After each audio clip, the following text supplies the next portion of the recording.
Olá, pessoas que estão aqui no canal Espiritismo em Foco, para darmos continuidade ao estudo dirigido do livro O Céu e o Inferno, ou A Justiça Divina segundo o Espiritismo, de Allan Kardec, que é o livro que faz parte da codificação espírita.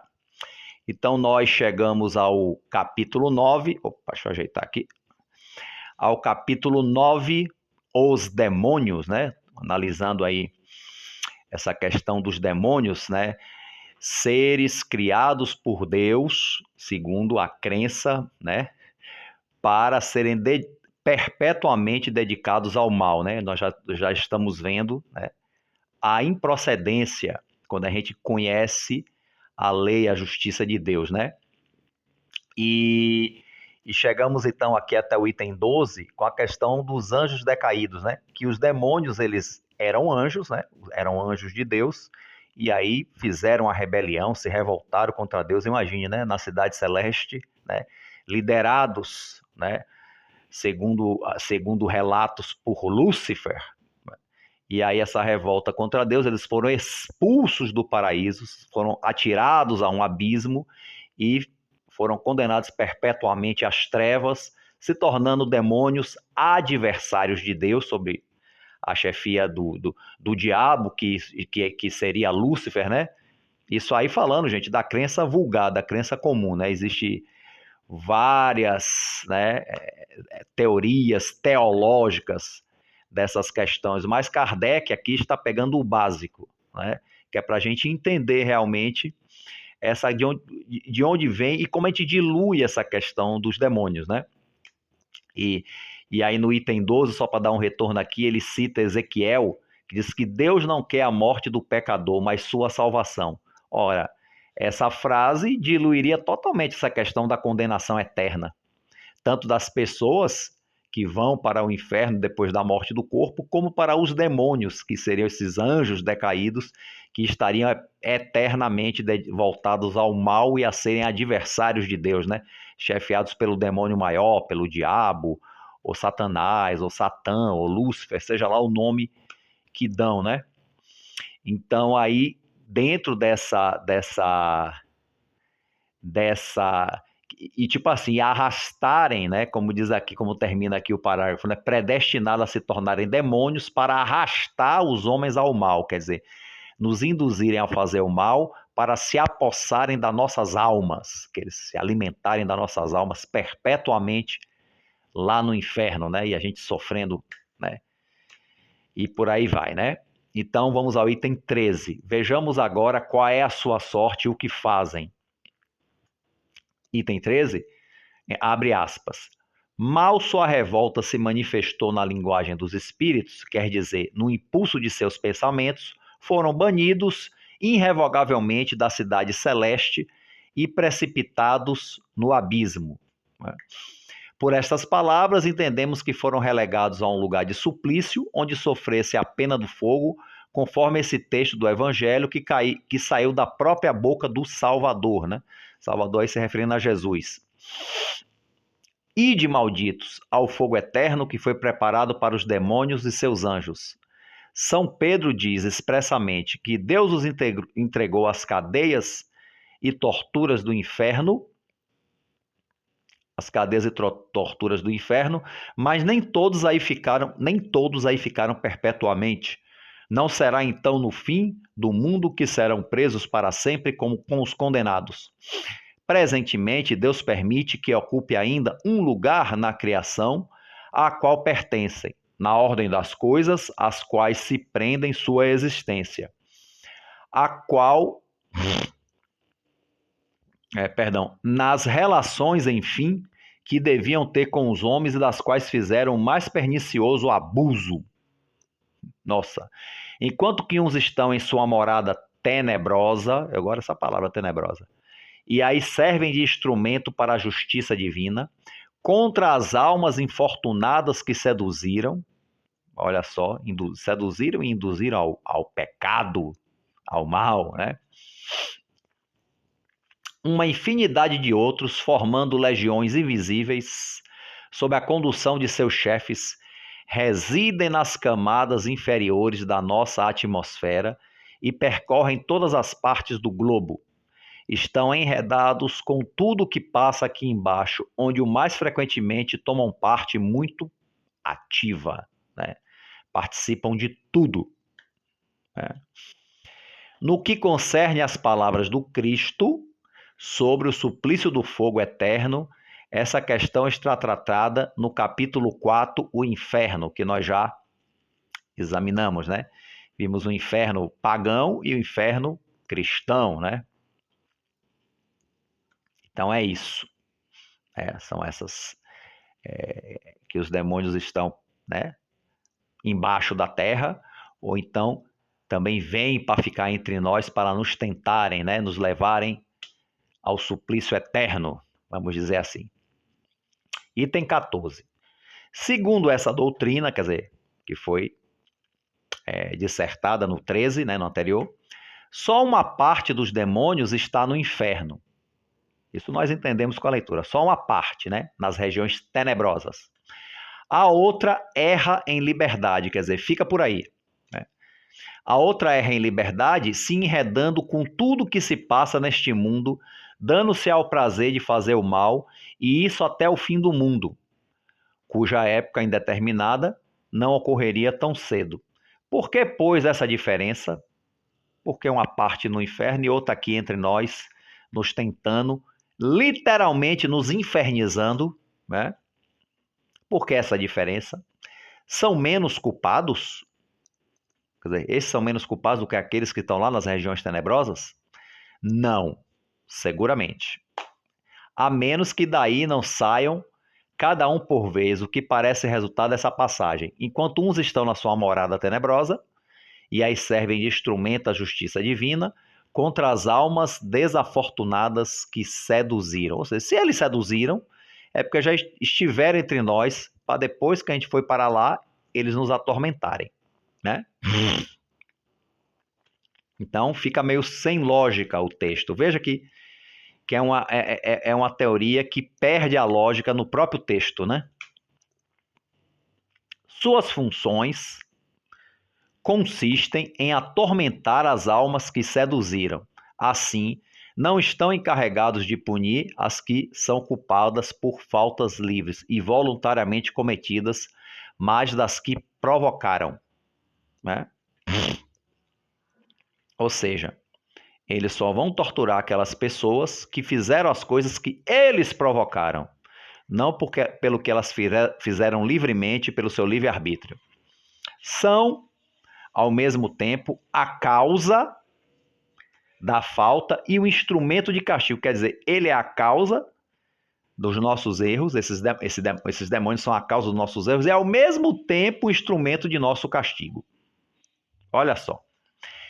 E coisa que a justiça humana tão imperfeita que é, não admitiria, a vítima que sucumbe por fraqueza, a ocasião que se fez nascer para tentá-la, é punida tão severamente quanto o agente provocador que emprega a habilidade e a astúcia. Ou seja, quer dizer, os supostos demônios fazem um ser humano cair na tentação e eles mesmos castigam e eles ficam de boa, né? E eles mesmos que foram a causa do mal ficam bem e ainda por cima punem aqueles que eles induziram ao mal.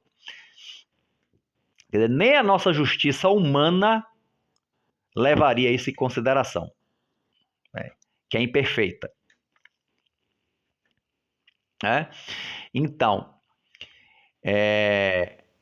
coisa que a justiça humana tão imperfeita não admitiria, a vítima sucumbe por fraqueza à ocasião que se fez nascer para tentá-la, é punida tão severamente quanto o agente provocador que emprega a habilidade e a astúcia.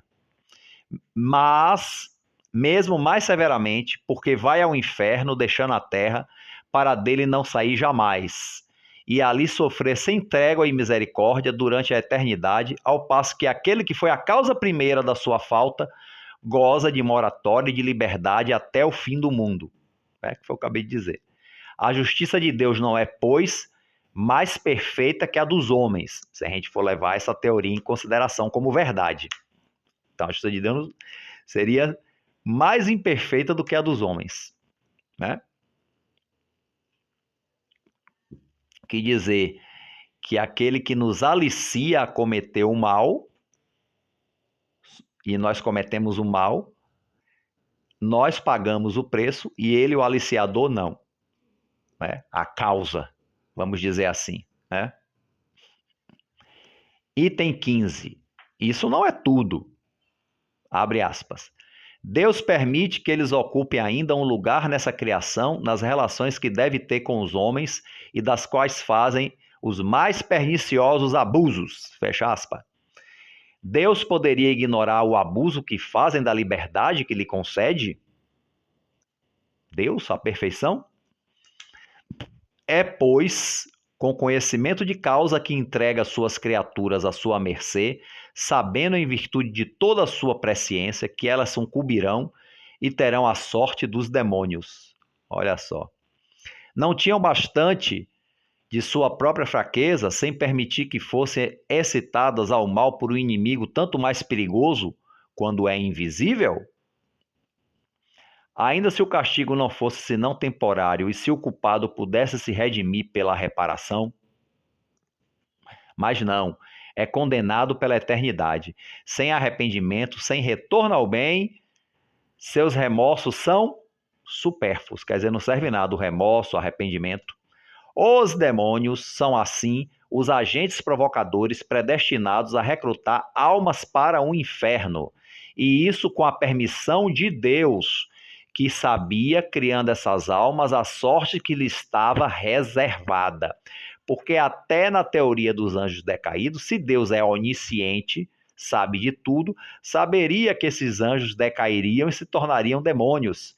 E seriam predestinados, provocadores predestinados a recrutar almas para o inferno, para o eterno sofrimento. Olha só. Que se diria na Terra, né? Que se diria na Terra de um juiz que usasse esse critério para povoar as prisões? Se um juiz fizesse isso para encher as penitenciárias, o que se diria desse juiz?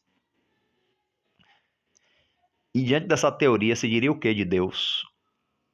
É o Deus soberanamente justo e bom? Então, estranha a ideia que se nos dá da divindade de um Deus cujos atributos essenciais são a soberana justiça e a soberana bondade. E é em nome de Jesus Cristo, daquele que não pregou senão o amor, a caridade e o perdão, o amor, a caridade e o perdão, que se ensina semelhantes doutrinas. Quer dizer, essa doutrina, isso aqui, que nós totalmente incompatível com o que Jesus representa, mas é em nome dele que se ensinam essas coisas. Foi-se o tempo em que tais anomalias passavam desapercebidas. Não eram compreendidas, não eram sentidas. O homem curvado sob o jugo do despotismo, né? Da tirania, da arbitrariedade, submetia a sua razão cegamente, ou antes, abdicava a sua razão. Quer dizer, ou submetia a razão ou abdicava dela, ou abria a mão, né? Mas hoje, a hora da emancipação soou. Ele compreende a justiça e quer durante a sua vida e depois da sua morte. Por isso disse: isso não é, isso não se pode, ou Deus não é Deus. Ou então, se Deus é Deus, não é o Deus de bondade, justiça total, a perfeição. Sem isso, não é Deus. Item 16. O castigo segue por toda parte esses seres decaídos e malditos por toda parte carregam o seu inferno consigo. Não tem mais nem paz nem repouso. As próprias doçuras da esperança lhes se mudaram em amargura. Ela lhes é odiosa. A mão de Deus os atingiu no próprio ato do seu pecado e a sua vontade se obstinou no mal. tornados perversos, não querem cessar de sê-lo e o são para sempre. Olha só. Eles são, depois do pecado, o que o homem é depois da morte. A reabilitação daqueles que caíram é, pois, impossível. A sua perda doravante é sem retorno e perseveram em seu orgulho face a face com Deus, em seu ódio contra o seu Cristo e seu ciúme contra a humanidade, que foi a causa da revolta dos anjos, como vimos no vídeo anteriores, né?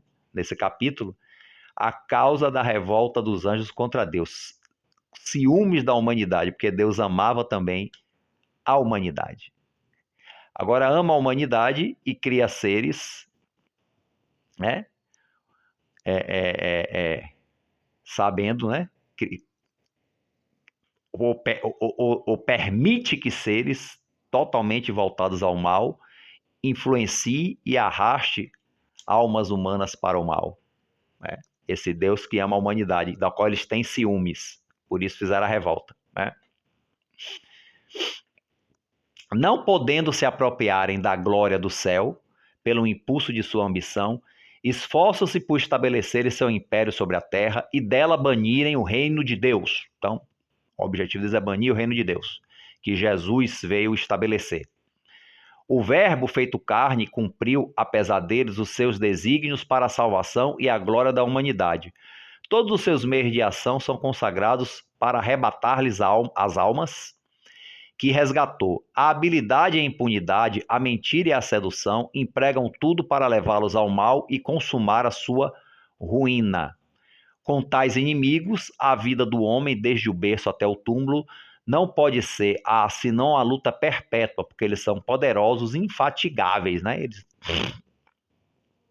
não se cansam nunca, não dormem nunca. Esses inimigos, com efeito, são aqueles mesmos que, depois de terem introduzido o mal no mundo, vieram cobrir a terra de espessas trevas do erro e do vício. Aqueles que durante longos séculos se fizeram adorar como deuses e que reinaram soberanamente sobre os povos da antiguidade. Aqueles, enfim, que exercem ainda seu império tirânico nas regiões idólatras e que fomentam a desordem e o escândalo até o seio das sociedades cristãs. Quer dizer que antes do Cristo, na antiguidade, os demônios, eram os deuses nessa teoria, eram os deuses das teologias pagãs, né? Dos politeístas, né? Ainda argumentam isso, né? Ainda demonizam as outras teologias, né? As outras religiões politeístas, né? Com essa teoria. Para compreender tudo que tem de recursos a serviço de sua maldade, basta notar que nada perderam das suas prodigiosas faculdades, que são o apanágio da natureza angélica. Quer dizer, eles continuam com poderes de anjo, né? Ou pelo menos para voltar para o céu, mas continuam com os poderes de anjo. Sem dúvida, o futuro e, sobretudo, a ordem sobrenatural tem mistérios que Deus se reservou e que eles não podem descobrir, mas sua inteligência é bem superior à nossa, porque percebem, num golpe de vista, os efeitos em suas causas e as causas em seus efeitos. Quer dizer, eles não podem entrar em todos os mistérios de Deus, mas conseguem perceber muitas coisas, né, olhando os efeitos, né, que eles são muito inteligentes. Essa penetração lhes permite anunciarem antecipadamente acontecimentos que escapam às nossas conjecturas. Então, até os demônios conseguem prever coisas antes da gente, né? Terem a presciência. A distância e a diversidade dos lugares se apagam diante de sua agilidade, né? Se move com a velocidade do pensamento. Mais prontos que o raio, mais rápidos que o pensamento, acham-se quase ao mesmo tempo em diversos pontos do globo e podem descrever à distância as coisas que testemunham na própria hora em que se cumprem. As leis gerais com as quais Deus rege e governa este universo não são do seu domínio, não podem derrogá-las, nem por consequência predizer ou operar verdadeiros milagres, mas eles possuem a arte de imitarem e arremedarem, em certos limites, as obras divinas. Então eles podem imitar Deus, entre aspas, até certo ponto. Sabem quais fenômenos resultam da combinação dos elementos e presidem com certeza aqueles que chegam naturalmente como aqueles que mesmo têm o poder de produzirem. Daí esses oráculos numerosos, esses encantos extraordinários dos quais os livros sagrados e profanos nos guardaram a lembrança, que servem de base e de alimento a todas as superstições. Então, tudo que é profano, que estão fora do sagrado, aqui desse cristianismo, né, meio deturpado ou muito deturpado, né, são para eles a ação dos demônios, né? Fala até dos oráculos, né, que era uma coisa muito presente nas civilizações antigas. Por exemplo, na Grécia, haviam nos templos as pitonisas, né, que eram sacerdotisas gregas que se faziam oráculos, né, que incorporavam e falavam coisas que aqueles que a consultavam queriam ouvir. Falava sobre coisas do futuro, coisas do presente, essa coisa toda, né? Como se fossem profetas, vamos dizer assim. Apesar de que não usavam esse nome, né? Esse nome é usado entre os hebreus, né? Na sua substância, simples e imaterial, o subtraz aos nossos olhares. Estão ao nosso lado sem serem percebidos. Vixe. Atinge nossa alma sem atingirem os nossos ouvidos, ou seja, só aqui, ó, no juízo. Queremos obedecer ao nosso próprio pensamento enquanto sofremos suas tentações e sua funesta influência. Parece que estão descrevendo o processo obsessão, né, gente? Parecido, né? Mas será que é isso que sempre aconteceu, né? A obsessão de espíritos perturbados que eram interpretados como demônios, como esses seres criados para o mal. Não é verdade? Me parece?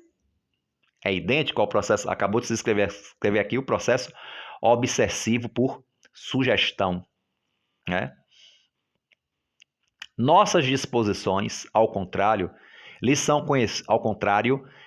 conhecidas pelas impressões que delas mostramos. E eles nos atacam comumente pelo nosso lado fraco. Onde é que atrai as obsessões, gente? Nas nossas fraquezas, né? Olha só. Para nos seduzirem mais seguramente, têm o costume de nos apresentar engodos e sugestões conforme nossas tendências.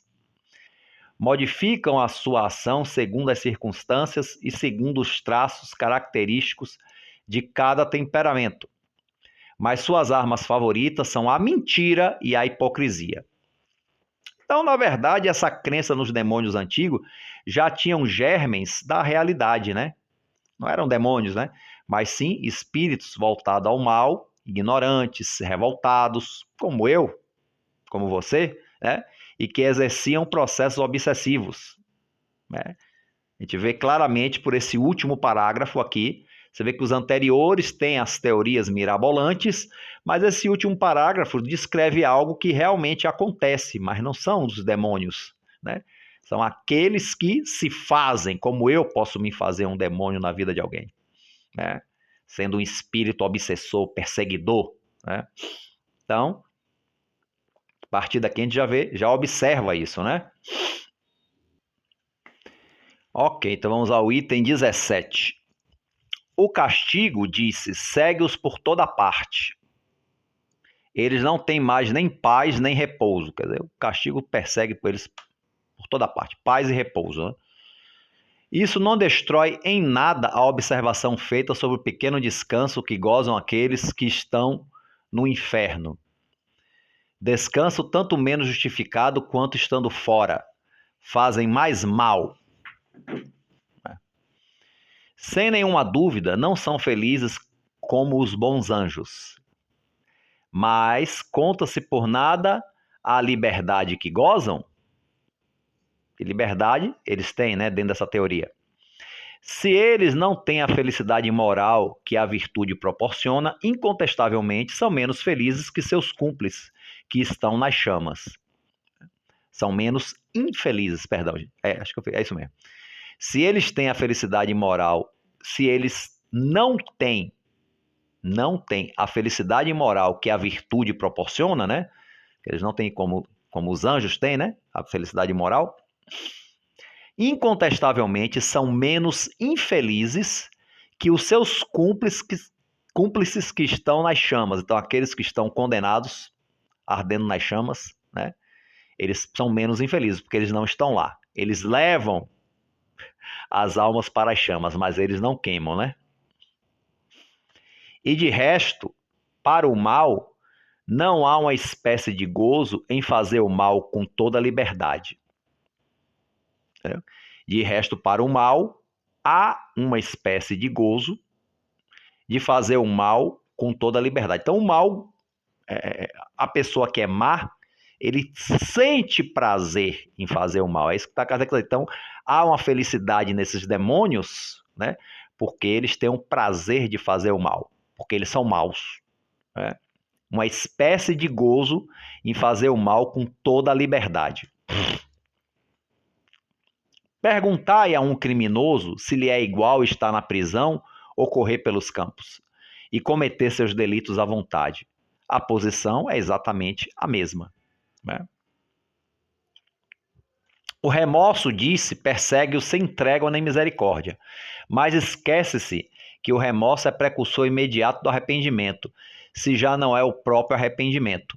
Ora, disse, tornados perversos não querem cessar de sê-lo, e o são para sempre. Desde que não querem cessar de serem perversos, é porque não têm remorso. Se tivessem um menor remorso, cessariam de fazer o mal e pediriam perdão. Portanto, o remorso não é para eles um castigo. Então, esse texto dizer que o remorso os persegue não tem lógica também, porque o remorso, gente, é o arrependimento ao extremo. O remorso não é só arrependimento. O remorso é aquele arrependimento que dói, né? Que chega a doer fisicamente.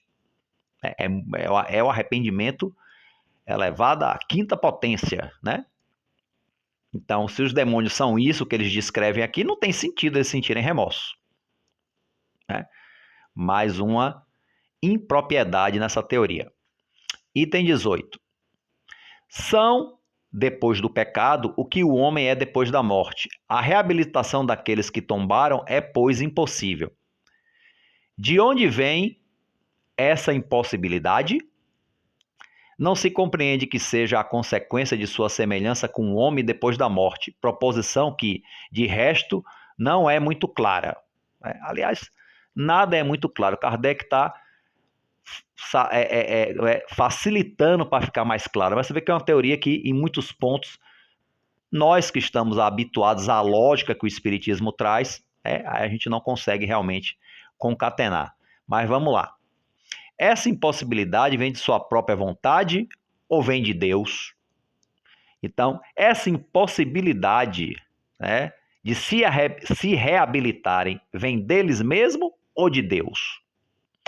Se é de fato de sua vontade, isso denota uma extrema perversidade, um endurecimento absoluto no mal. Então, se é deles mesmo, é um endurecimento absoluto, é perversidade ao quadrado, ao cubo, né? Desde então, não se compreende que seres tão essencialmente maus, veja bem, não se compreende que seres tão essencialmente maus puderam ser anjos de virtude. Quer dizer, um dia foram anjos. Como assim? Se são tão endurecidos no mal. Então, tão essencialmente maus puderam ser anjos de virtude e que durante o tempo indefinido que passaram entre esses últimos não tenham deixado transparecer nenhum traço de sua natureza má. Quer dizer, quando eram anjos, essa maldade que eles têm nesse momento aí não transparecia, né? Se é a vontade de Deus, agora ao contrário, é da vontade deles ou de Deus? Se é a vontade de Deus, compreende-se ainda menos que inflinja como castigo a impossibilidade de retorno ao bem depois da sua primeira falta. O evangelho não diz nada semelhante. Então, e essa impossibilidade da vontade de Deus, como assim? Se Jesus nos ensina que Deus está sempre aberto ao arrependimento, que não quer a morte do pecador, quer que ele viva e se arrependa. Não é? O evangelho não diz nada semelhante a isso. Então é da vontade de quem? Deles não se, como é que se diz? Não se reabilitarem ou é da vontade de Deus? Então fica essa pergunta aí. Essa reabilitação, esse arrependimento e o retorno ao bem. Né? Item 19. Sua perda, acrescenta-se, é doravante sem retorno, e perseveram no seu orgulho diante de Deus. De que lhes serviria de não perseverarem uma vez que todo arrependimento é inútil? Se o arrependimento é inútil, por que eles não perseverariam no orgulho diante de Deus, né? Se tivessem a esperança de uma reabilitação, por qualquer preço que fosse, o bem teria uma finalidade para eles, ao passo que não a tem. Se perseverarem no mal, se perseveram no mal, é pois porque a porta da esperança está fechada. E por que Deus lhe fecha essa porta? Para se vingar da ofensa que recebeu com a sua falta de submissão. Então, Deus vingativo não, vocês não. Está fechado o arrependimento, ninguém volta mais para o céu. Está todo mundo aí, né? Condenado. Assim, para saciar o seu ressentimento contra alguns culpados, prefere vê-los não somente sofrer, mas fazerem o mal antes que o bem. Quer dizer, não só vê-los sofrer, mas vê-los fazerem o mal às pessoas. Né? Fazer o mal às pessoas e induzirem as pessoas a fazerem o mal. Induzir ao mal e impelir à perdição eterna todas as suas criaturas do gênero humano, quando bastaria um simples ato de clemência para se evitar um tão grande desastre, e um desastre previsto de toda a eternidade. Tratar-se-ia, por ato de clemência, de uma graça pura e simples que talvez fosse um encorajamento ao mal? Não, mas de um perdão condicional subordinado a um sincero retorno ao bem. Em lugar de uma palavra de esperança e de misericórdia, fé como se Deus dissera: pereça toda a raça humana antes que a minha vingança. E admira-se que, com tal doutrina, haja incrédulos e ateus. Então, com essas teorias aqui, né, sobre Deus, sobre inferno, sobre anjos, demônios, ainda se admira que existam ateus, que existam pessoas incrédulas, né? Que eu prefiro ser ateu do que acreditar nessas coisas hoje, né? Mas temos as luzes da doutrina espírita, graças a Deus, para nos esclarecer, né? Continuando. É assim que Jesus nos representa seu Pai, o Pai de infinita misericórdia? Ele nos fez uma lei expressa do esquecimento e do perdão das ofensas, que nos disse pagar o mal com o bem, que coloca o amor aos inimigos na primeira classe das virtudes que devem nos merecer o céu, pois que os homens fossem melhores, mais justos, mais complacentes que o próprio Deus. Então, não faz sentido nenhum realmente essa teoria, né? Já que Jesus nos mostra a verdadeira essência de Deus, não só nos mostra como exemplifica, né? O pagar ao mal com o bem, amar até os inimigos, né? Que não corresponde em nada a essa teoria dos demônios, né? Desse ressentimento de Deus, né?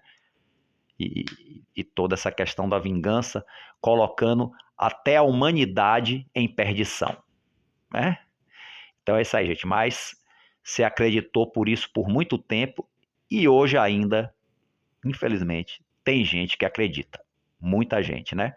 Mas cada um no seu momento, cada um na sua hora, esclarecerá a sua mente, né? Dará o seu passo evolutivo a mais. Enquanto nós, né, que já temos um pouquinho mais de conhecimento, né, esse pouquinho mais, vamos seguir em frente, fazer o nosso melhor possível, né? Já que nós conhecemos que a vida continua e sempre podemos, né, buscar reabilitação e recomeçar, né? Então assim chegamos, né, a mais o final de mais um vídeo, né? Então vocês estão acompanhando aí, leiam também, você vê que tem uma quantidade de texto grande, né? Leiam o texto, façam também suas próprias reflexões, né? E a todos aí um forte abraço e fiquem com Deus.